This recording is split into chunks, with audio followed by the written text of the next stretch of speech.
What would you do for $1 million? Well, the list is long, obviously.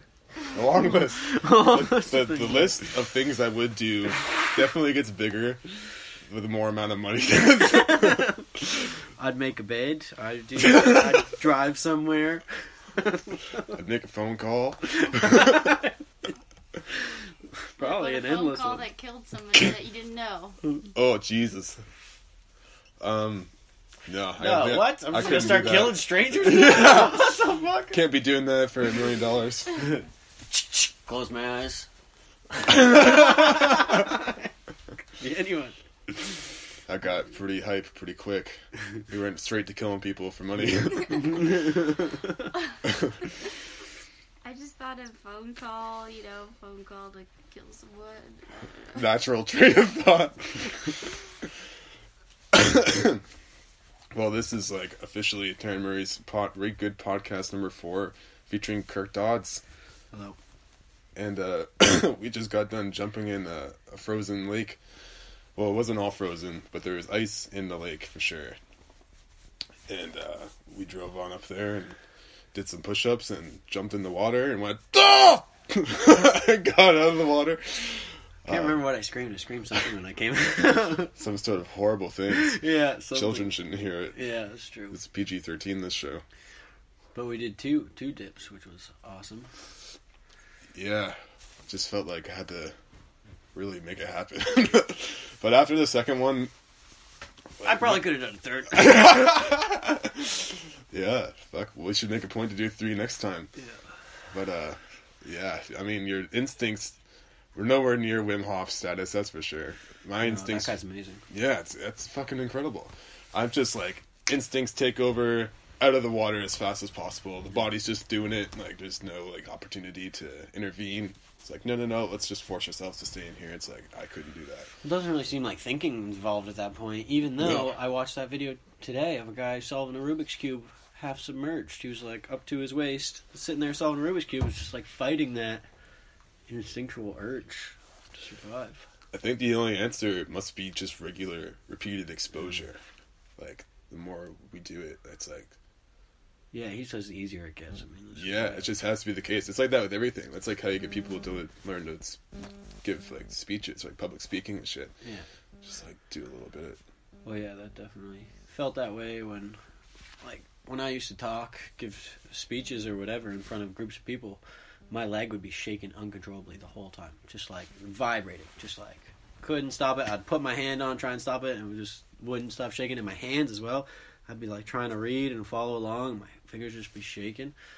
But I feel like after just getting up on stage and doing it so many times, it's, like, way more comfortable with it. I feel more comfortable on stage than not. I feel weird if I'm in the audience at a venue.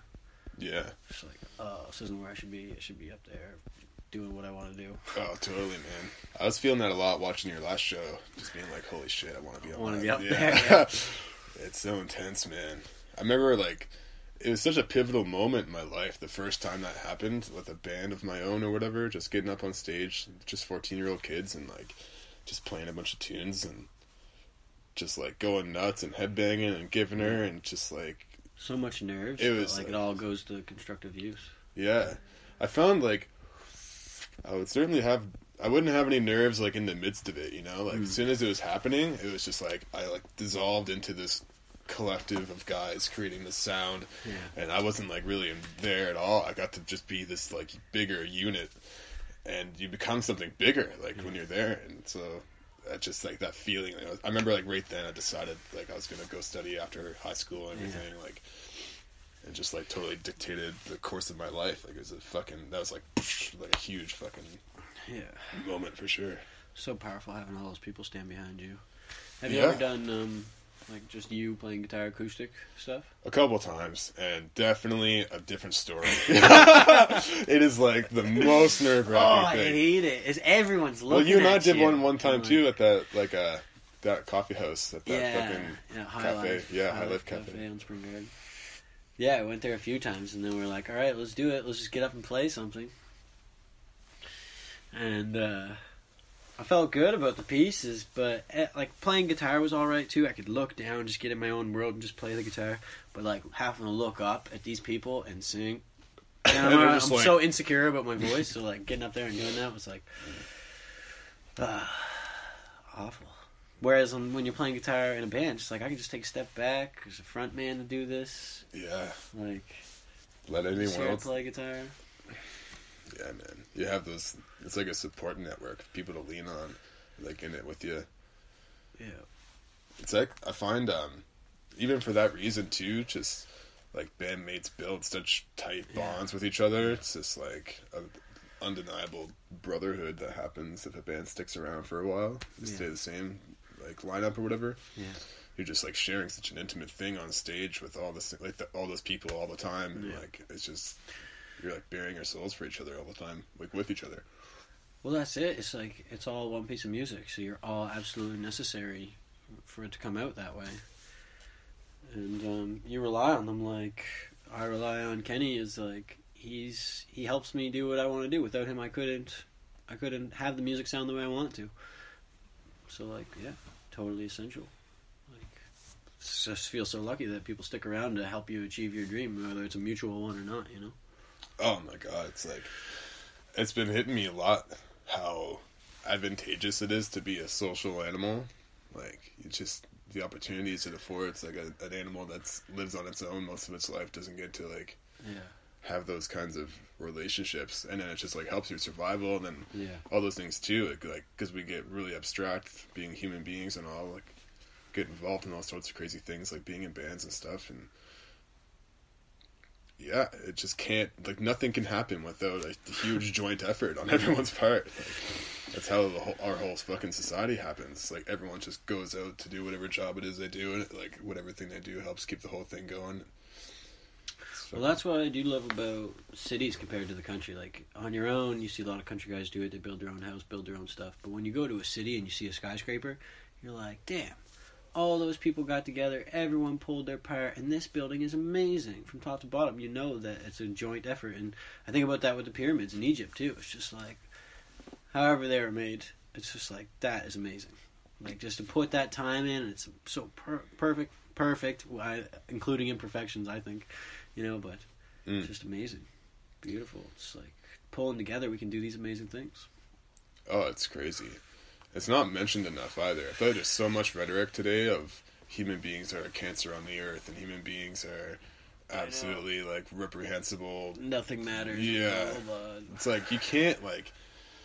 There's so much wrong with it in reality, I think, like, because you think about what a human is, like, our capacity to be aware and to plan and to remember our mistakes and to grow and, like, to be part of, like a collective effort and all those things, like, here's what I think about human beings. It's, like, our capacity for just the sheerest, awful, most reprehensible evil is just, there's no bottom to it. It can just plummet. Like we create our own hell. Yeah, and you can read things all day about horrible things that human beings have done to one another. Like, just it's insanity, and there's no end to that. But then no one seems to be talking about like the other side of it, like the amount of good that a group of human beings could be capable of doing probably has no upper limit, you know? Exactly. Like, it's like, why don't we try and shoot for that instead of just saying it's all shit and like making that an excuse to just not do our part? Like, because if no one does their part, the whole thing falls apart. Like, that pyramid never gets built, or like. It's a mindset that could be really useful right now, and especially in like the breaking age of space travel. Like, just knowing that there's no limits. We got all this space to explore, literally, and we're not even fucking. I love looking at the space station stuff because I think that's awesome. It's like, yes, there's people up there living. We can go way further. We can do way. People are better. just living in space right I now. know, it's awesome. It's great. I love it. And soon it will be other planets, and it'll be awesome living on the moon. Sure, you can have that spot if you wanted to. And Yeah, it just goes from there, and the view's probably rad. some amazing like science happening with that stuff and black holes and stuff. And I thought I read something recently. Sorry. Metallic hydrogen. They're making a new fuel using metallic hydrogen. Oh yeah, metallic and hydrogen. We're gonna be able to explore the outer planets physically. Holy shit. Because the fuel will be way more efficient. Just go so much faster and so much less. Yes, exactly. Like, we can start going these places, and I don't think there's any end to those sorts of discoveries that we Those can sorts have. of refinements, you know? Yeah, all those little things that we can do. I even seen something recently about a plastic they can make stronger than steel now. It's just like with 3D printers, because they can literally create things that would be impossible by any other means right now. So now we have this new technology that can create things, and it's making some oh my god 3D printed houses as well.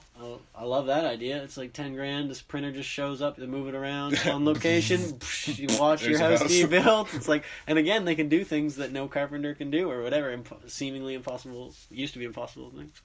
Man, I feel like the world in 50 years isn't going to be recognizable. Yeah. It's not like we're not going to. I still think we're going to have our I hope that we're still going to have our degrees of culture and stuff like that, like we do now. Like we still have people in parts of the world now that are basically untouched. Like there's an island in Hawaii that's the forbidden island you can't go to. They still just carry on their same culture. And again, on the opposite side, we have these multicultural cities and stuff like that.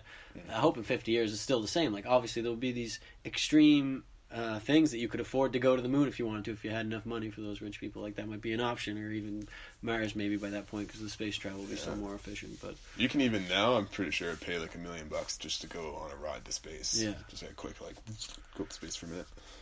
Yeah, so I think it's just gonna keep growing like that. You know, hopefully we get rid of the starving problem.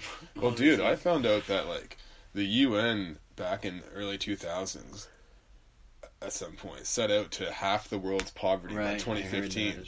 And they did it by 2010. Yeah, like the fucking people are being just like lifted out of poverty at a crazy rate. But I had no idea until I started watching another shout out Jordan Peterson, his videos. Yeah, I was just like, what? And it was something like 300,000 people get hooked up to the power grid like every day or every week or something.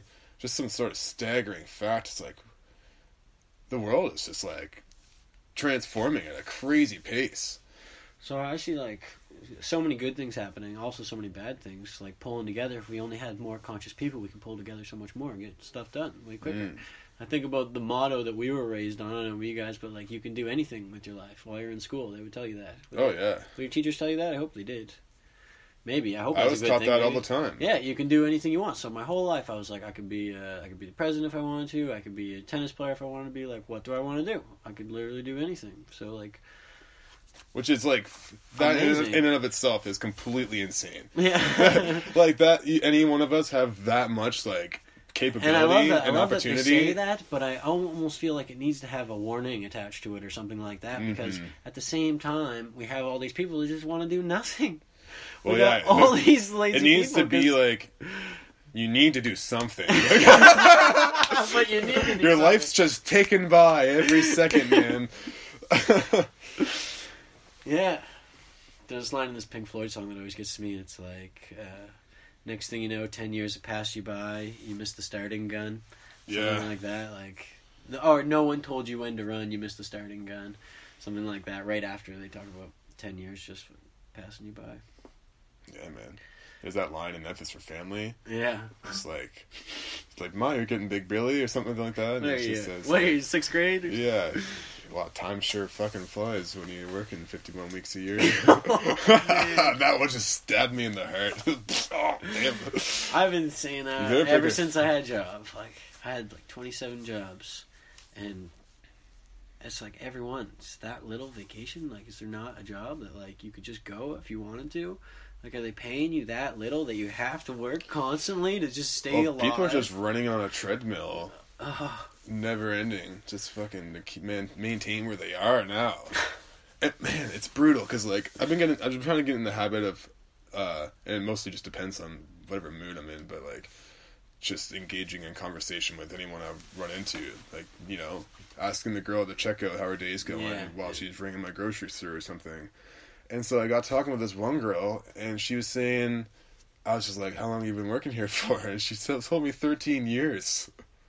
And man, it's just so rough. Like, I've never personally held the same job longer than a year up until this point previously in my life. Yeah. It's like, I've had so many different jobs as well. I don't know how many exactly, it takes but like patience or something. Like, I want to see that there's some good thing that's good about that. Reliability, people would brag maybe, or what I think is like loyalty. You have to, loyalty is the brag, I think, but like at the end of the day, it's like, okay, so if the job is an opportunity to learn a certain skill or, you know, grow in some way, like life is presenting you with